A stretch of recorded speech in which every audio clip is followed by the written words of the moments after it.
two ideas like gleaming on the jeweler's velvet.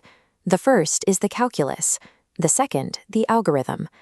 The calculus made modern science possible, but it has been the algorithm that has made possible the modern world. There is a wide gap between writing a script that eventually spits out a correct answer and the mathematical discipline of designing an algorithm. A working program is an execution, an algorithm is a proof of efficiency. To bridge that gap, a procedure must meet strict formal parameters.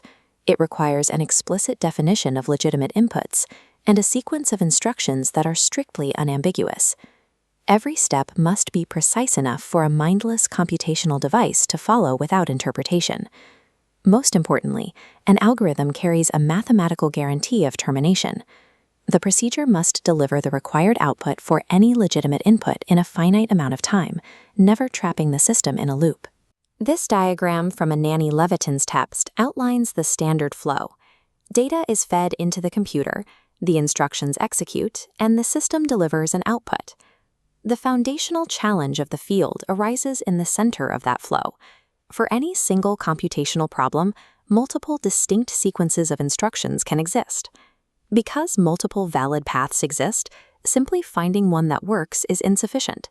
The core objective of computer science is mathematically proving which specific sequence of instructions minimizes the use of computational resources.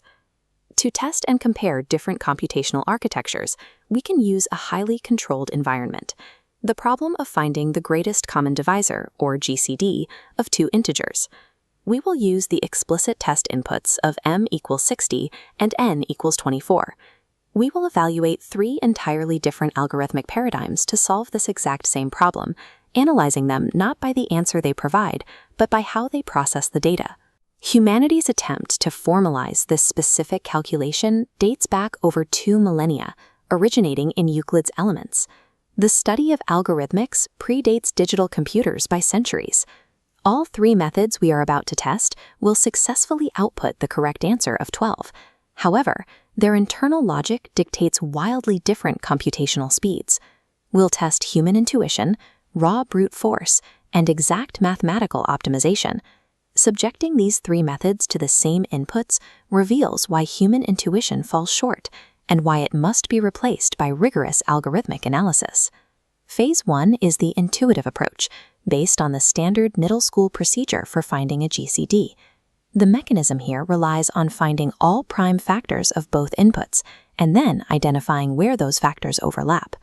Extracting the primes gives us 2, 2, 3, and 5 for the number 60. For 24, we isolate 2, 2, 2, and 3. The algorithm then multiplies the common factors, 2 2s and 1 3, to successfully arrive at the output of 12. This method feels logical to the human brain. We naturally favor processes that allow us to visually categorize and match pieces of data. But there is a hidden computational bottleneck. As integers grow larger, finding their prime factors becomes exponentially more difficult for a processor to execute. When you scale up the input significantly, the sheer volume of required computational operations quickly outpaces the maximum capacity of even modern hardware. In fact, integer factorization at scale is so difficult that its inefficiency is the exact mechanism used to secure modern cryptographic networks. An algorithm modeled purely after human logic fails at scale. What feels intuitive to a person often exceeds a machine's capacity. Phase 2 is the brute force approach, formerly known as consecutive integer checking. This logic skips advanced math entirely. It starts at the highest possible common divisor and tests every single integer descending by 1. The process assigns the minimum of the two numbers, in our case 24, and runs a division check to see if it divides both 60 and 24 evenly. Since 60 divided by 24 leaves a remainder, the algorithm iterates downward rapidly. It tests 23, then 22, failing each time until it hits 12 and successfully halts. Exhaustive search algorithms like this are crude, but they are effective when restricted to guaranteed finite data spaces. But there is a fatal theoretical flaw. If input n is equal to 0, the algorithm either attempts an illegal division by 0 or enters an infinite loop. Brute force operations show why explicit domain definition is mandatory. Without it, the logic breaks on inputs it wasn't designed to handle.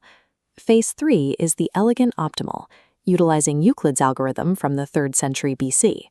This block of pseudocode acts as the benchmark for a perfectly structured algorithmic solution. Notice the while loop parameters. The core computational engine here is the modulo operation, which calculates the remainder of m divided by n. The mathematical trick driving the loop is continuous reassignment. It repeatedly replaces the larger number with the remainder of the division.